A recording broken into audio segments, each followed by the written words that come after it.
27 برس تک جیل کی سلاخوں کے پیچھے رہنے والا اور ہر طرح کی صحبتیں اور ظلم و ستم برداشت کرنے والا، ایک ایسا شخص جس نے اپنے ملک اور قوم کو بدترین سامراج کی قید سے آزاد کروایا۔ جی ہاں، اس شخص کا نام ہے نیلسن منڈیلا، اور ڈیلی اب تک میں آج ہم انہی کے بارے میں آپ کو بتا رہے ہیں۔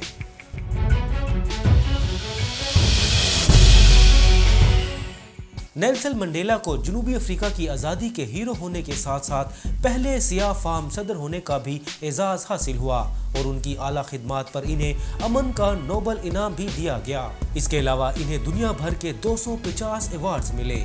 افریقی قوم کے عظیم لیڈر نیلسن منڈیلا 18 جولائی 1918 کو یونین آف ساؤتھ افریقہ کے ایک چھوٹے سے گاؤں میں پیدا ہوئے۔ منڈیلا ان کے دادا کا نام تھا، جسے والدین نے ان کے نام سے منسوب کر دیا۔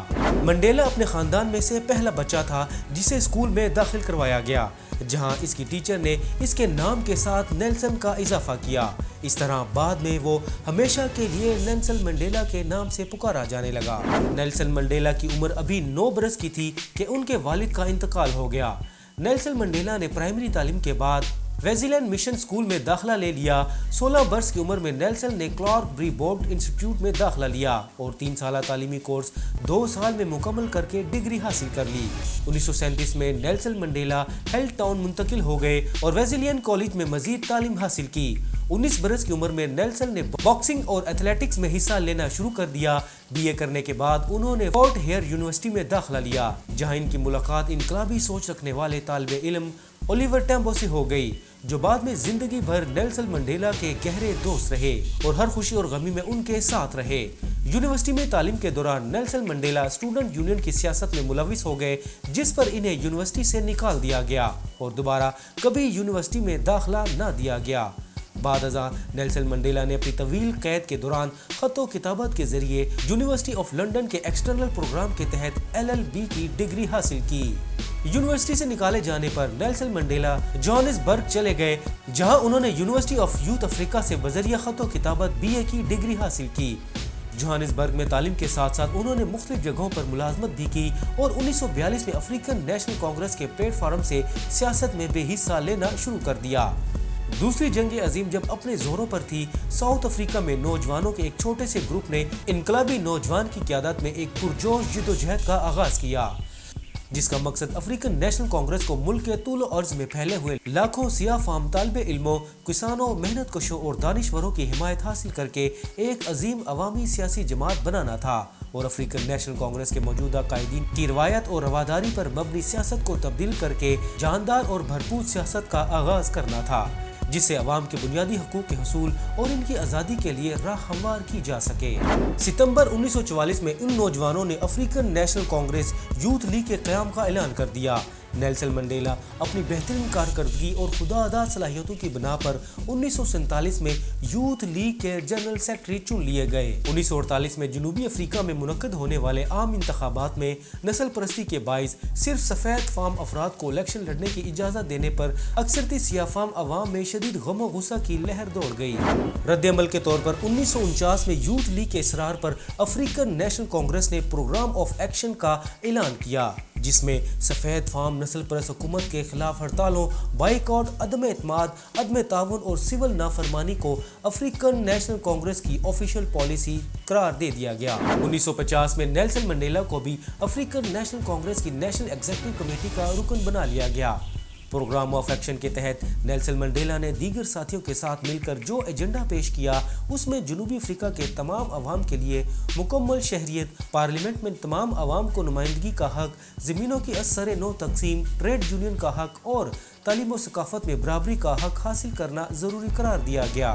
1952 میں افریقن نیشنل کانگریس نے ناانصافی پر مبنی قوانین کو تسلیم نہ کرنے کی مہم چلانے کا اعلان کیا اور نیلسن منڈیلا کو اس مہم کا والنٹیر ان چیف مقرر کر دیا۔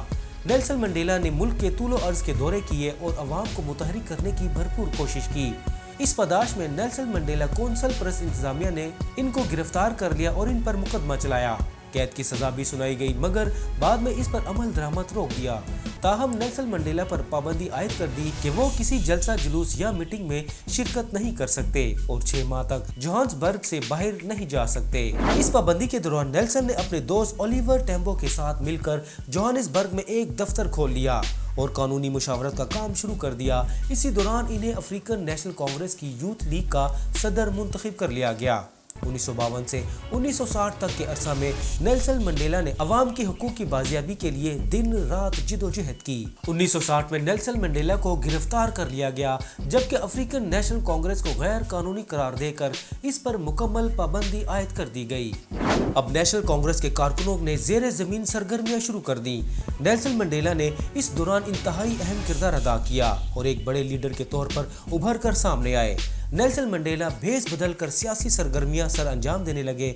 उन्होंने अपने दीगर साथियों से मिलकर एक खसूसी तहरीक लिबरेशन मूवमेंट की बुनियाद रखी, जिसमें अपने हकूक के हसूल के लिए ज़रूरत पड़ने पर मुसल्लह जदोजहद करने का दरवाज़ा भी खोल दिया गया।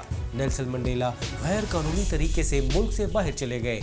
इस दौरान इन्हें एथोपिया में ईस्ट एंड सेंट्रल अफ्रीका की पैन अफ्रीकन फ्रीडम मूवमेंट से खिताब का मौका मिला। यहाँ इन्हें मुख्तलिफ ममालिक से आए हुए सियासी कायदीन ने अपनी हमायत का यकीन दिलाया।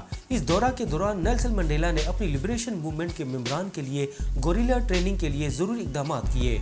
अपने मुल्क वापस आने के चंद रोज बाद नस्ल परस्त हुकूमत ने नेल्सन मंडेला को गिरफ्तार कर लिया। मुकदमा चला तो नेल्सन मंडेला ने अपने ऊपर लगाए हुए इल्जामात को तस्लीम कर लिया और कहा, मैं नस्ल परस्ती से नफरत करता हूँ क्योंकि मैं इसको एक वहशियाना अमल समझता हूँ, चाहे इसको गोरा करे या काला। नेल्सन मंडेला को इस मुकदमा में 5 साल की कैद सुना दी गई। नेल्सन मंडेला अभी ये सजा काट रहे थे कि इन्हें बगावत के एक और मुकदमा में फंसा दिया गया। नेल्सन मंडेला की तरफ से इन मुकदमात के दौरान जो बयानात दिए गए, इनकी मिसाल दुनिया की सियासी तारीख में कम ही मिलती है। ट्रायल के दौरान उन्होंने अपने बयान में कहा, मैंने गोरों की इजारादारी और कालों की इजारादारी के खिलाफ लड़ाई लड़ी है। मैंने एक बेहतरीन जमहूरी और आज़ाद मुआशरे का ख्वाब देखा है जहाँ तमाम लोग यगानगत और यकसा मौके की फराहमी के साथ रह सकें। इस ख्वाब को पूरा करने के लिए मैं जिंदा हूँ और इस ख्वाब की तकमील के लिए अगर मुझे मरना भी पड़े तो मुझे कबूल है। इस मुकदमा में नेल्सन मंडेला को उम्र कैद की सजा सुना दी गई और इन्हें जनूबी अफ्रीका की बदनामे ज़माना जेल रोबन आइलैंड प्रिजन में मुंतकिल कर दिया गया, जो कि केप टाउन से 7 मील दूर एक छोटे से जजीरे में तामीर की गई थी। 22 बरस बाद अप्रैल 1948 को इन्हें केप टाउन की पोल्समोर प्रिजन में मुंतकिल कर दिया गया। जेल में असीरी के दौरान इन्हें रिहाई के लिए मुतअद्दिद बार पेशकश की गई, मगर उन्होंने अपने मौक़िफ़ और उसूलों पर समझौता करने की बजाय पाबंद सलासल रहना पसंद किया। बिलाखिर 11 फरवरी 1990 को नेल्सन मंडेला अपने मकसद में कामयाबी पर जेल से रिहा कर दिए गए। रिहाई के फौरन बाद पूरी दिल जमी से नेल्सन मंडेला उसी जिद्दोजहद में लग पड़े जो 40 बरस कबल उन्होंने शुरू की थी। अफ्रीकन नेशनल कांग्रेस की बहाली के बाद 1991 में मुनक्किद होने वाली इस पहली कॉन्फ्रेंस में नेल्सन मंडेला को अफ्रीकन नेशनल कांग्रेस का सदर मुंतखब कर लिया गया और इनके दरीना दोस्त Oliver Tambo organiser national chairperson चुन लिए गए। रिहाई के फौरन बाद नेल्सन मंडेला ने अपने तमाम कारकुनों को मुसल्लह जद्दोजहद तर्क करने का हुक्म दे दिया। 27 अप्रैल 1994 को जनूबी अफ्रीका में मसावी हक़ राय दही की बुनियाद पर पहले मुल्क गिर इंतखाबात हुए, जिसमें अफ्रीकन नेशनल कांग्रेस को 62% वोटों से कामयाबी मिल गई। 1 मई 1994 को नेल्सन मंडेला साउथ अफ्रीका के पहले सियाह फार्म सदर मुंतखब हो गए। उन्होंने सफेद फार्म साबिक सदर डी क्लार्क को नायब सदर और थाबू मुबैकी को गवर्नर ऑफ नेशनल यूनिटी में दूसरा बड़ा ओहदा दे दिया। नेल्सन मंडेला मई 1994 से जून 1999 तक अपने मुल्क के सदर रहे और उन्होंने दीगर अहम इस्लाहात के अलावा मुल्क में मुफाहमत की सियासत को फ़रोग़ देने की भरपूर कोशिश की। उन्होंने माजी की तलखियों को फरामोश करके एक रोशन और खुशहाल मुस्तकबिल के लिए कौम को तैयार किया। नेल्सन मंडेला ने जब सदारत का ओहदा संभाला तो उनकी उम्र 75 बरस थी, लिहाजा अपनी पहली सदारती मुद्दत मुकम्मल होने पर उन्होंने 1999 में अगली मुद्दत के लिए इलेक्शन न लड़ने का फैसला किया। जून 2004 में वो सियासत से रिटायर हो गए, ताहम समाजी और रिफाई कामों में वो बढ़ चढ़ कर हिस्सा लेते रहे। नेल्सन मंडेला को नोबल अमन इनाम के अलावा भी इंसानी हकूक़ के लिए उनकी खिदमात के बाइस मुतअद्दिद इनामात मिले। दुनिया की 50 से ज़ायद यूनिवर्सिटियों ने इन्हें डॉक्टरेट की इजाज़ी डिग्री भी दी। नवंबर 2009 में अक़वाम मुत्तहिदा की जनरल असेंबली ने ऐलान किया कि नेल्सन मंडेला के जन्मदिन 28 जुलाई को पूरी दुनिया में मंडेला डे के तौर पर मनाया जाएगा। जनूबी अफ्रीका की हुकूमत ने नेल्सन मंडेला की 90वीं सालगिरह को सारे मुल्क में धूमधाम से मनाई। फरवरी 2011 में मंडेला बीमार हो गए और इन्हें अस्पताल दाखिल करवा दिया गया। 22 जून 2013 को वो शदीद बीमारी और कमजोरी के बायस नेल्सन मंडेला की आंखें खुलना बंद हो गईं और वो किसी और को पहचानने के काबिल न रहे। मंडेला अगरचे दिसंबर 2013 तक जिंदा रहे, मगर अमली तौर पर वो बिस्तरे मर्ग पर ही थे। नाज़रीन, ये थी नेल्सन मंडेला की दास्तान। अगर आप जानना चाहते हैं कि सऊदी अरब का पहला बादशाह कौन था तो यहाँ क्लिक करें और यहाँ जानिए जदीद तुर्की का बानी कौन था, और यहाँ देखें दुनिया का सफ़े अव्वल का बेहतरीन लीडर कौन था। चैनल को सब्सक्राइब करें ताकि आप तक इल्मी और तारीखी मौज़ूआत पर मबनी वीडियोस का नोटिफिकेशन पहुंचता रहे। नीज़ हमारी इन काविशों का सिला हमारी वीडियोस को लाइक करके दीजिए।